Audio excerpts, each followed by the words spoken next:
having a lesson here, and y'all are being distracting now. Be nice. Okay, good. Now you have to hold on here because we're not quite advanced enough for this part. Okay, so now we're going to learn this technique called pizzicato. Y'all say it with me. Pizzicato.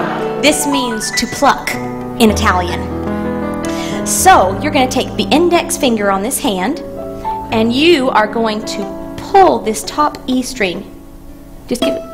Ooh, that was a nice sound, hey. Okay, you're ready. 3, 4.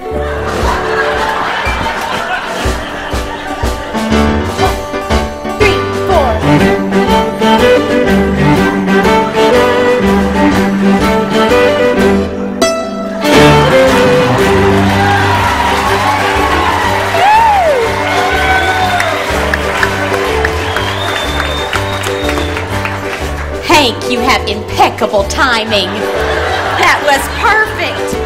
Now, this time, you know, pizzicato is kind of small looking, so maybe do like a flourish, you know, something dramatic. That was pretty good. 1, 2, 3, 4.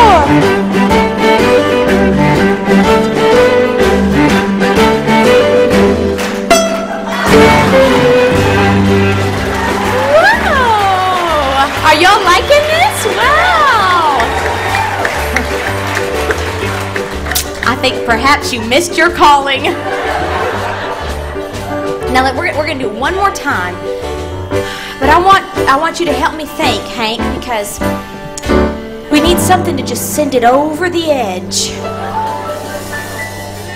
You know, once you have a technique down, it's really all about the showmanship after that. Have you seen any great shows? Have you been to Vegas? Yeah. Really? Well, that tells us something about you, Hank. Did you see any shows while you were in Las Vegas? I think so. Oh!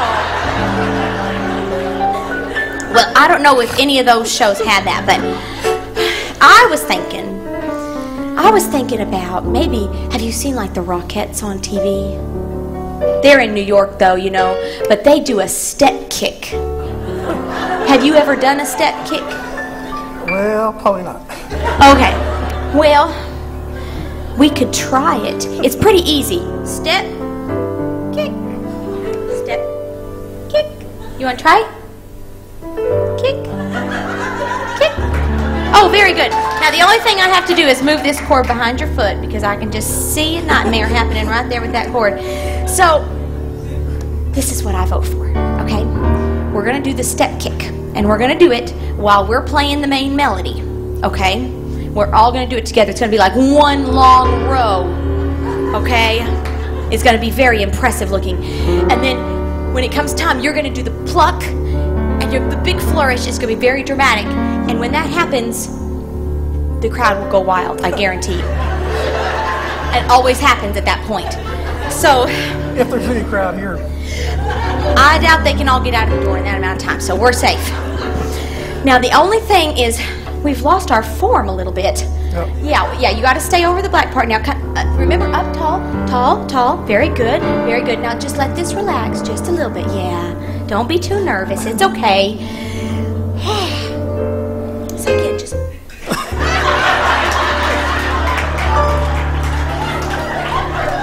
Okay, here we go. Javier, big crowd, baby.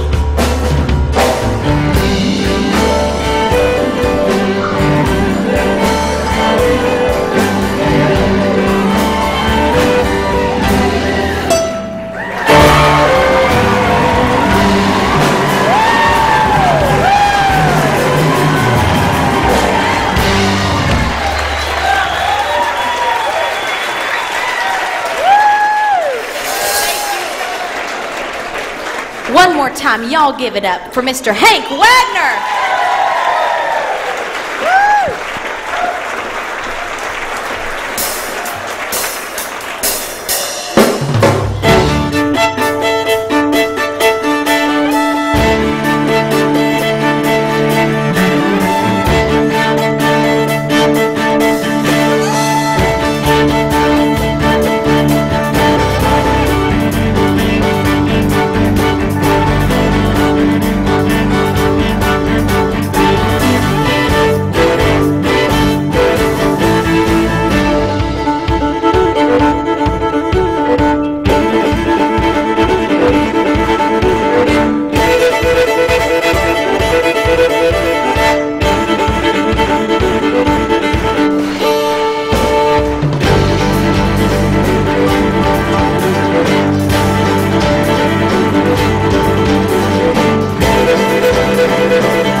Well, thank you, guys. It's been so fun to be back here. Gosh, it's been, like 8 years, or at least 7? Okay, well, whatever.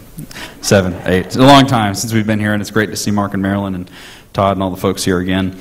I just wanted to say a word real briefly about just kind of the season of year we're in. You know, Andy mentioned that we're in the middle of our Easter tour, and we were talking a few days back when we were just getting started about Easter and what it means to each of us, and just what word or what sentiment comes to mind at this time of year.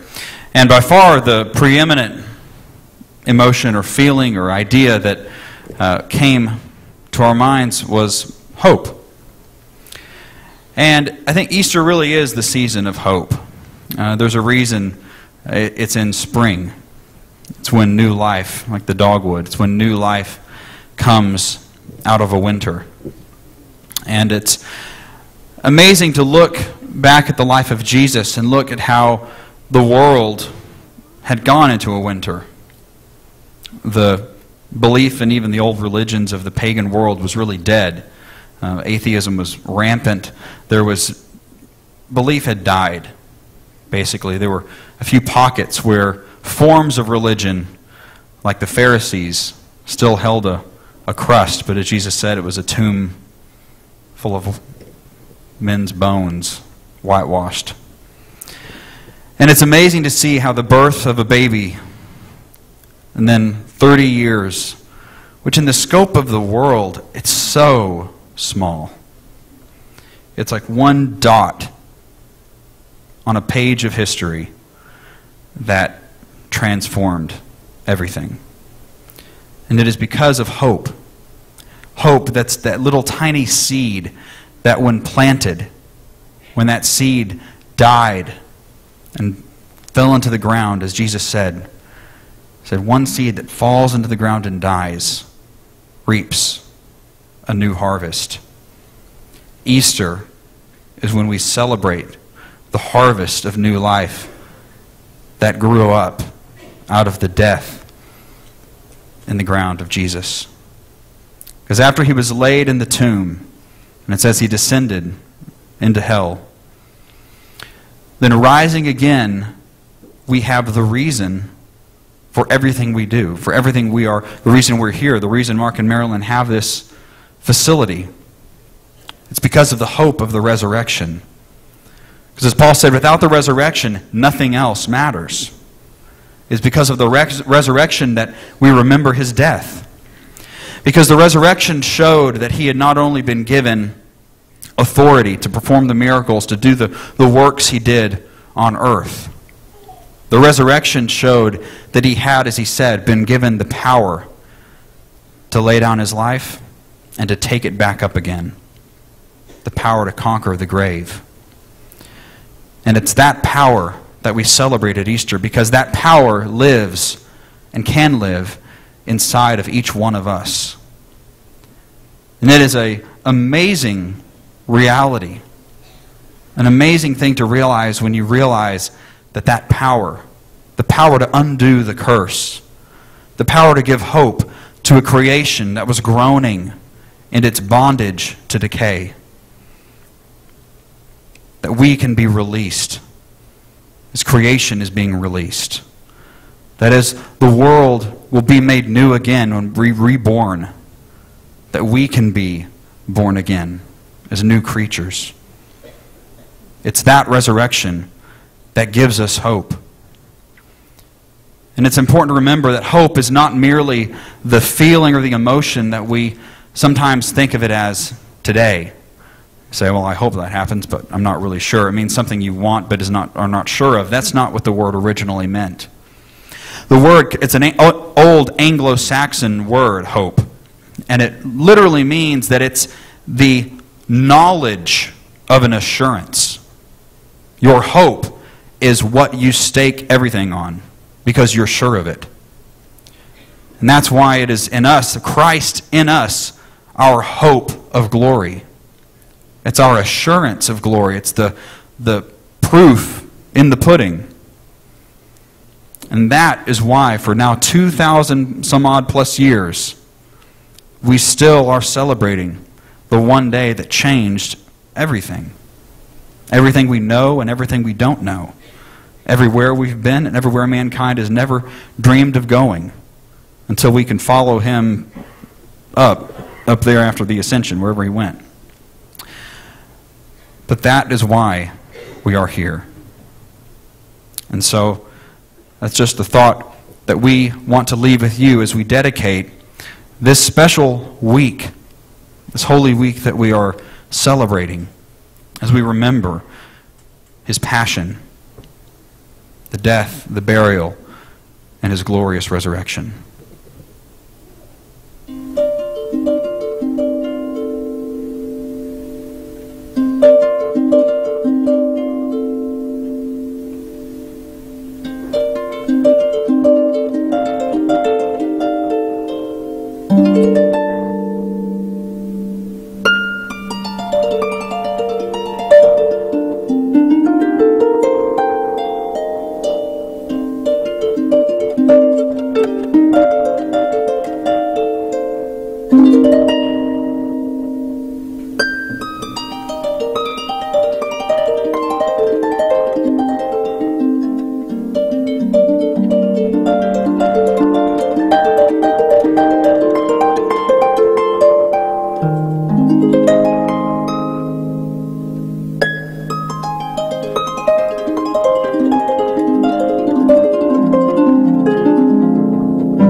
My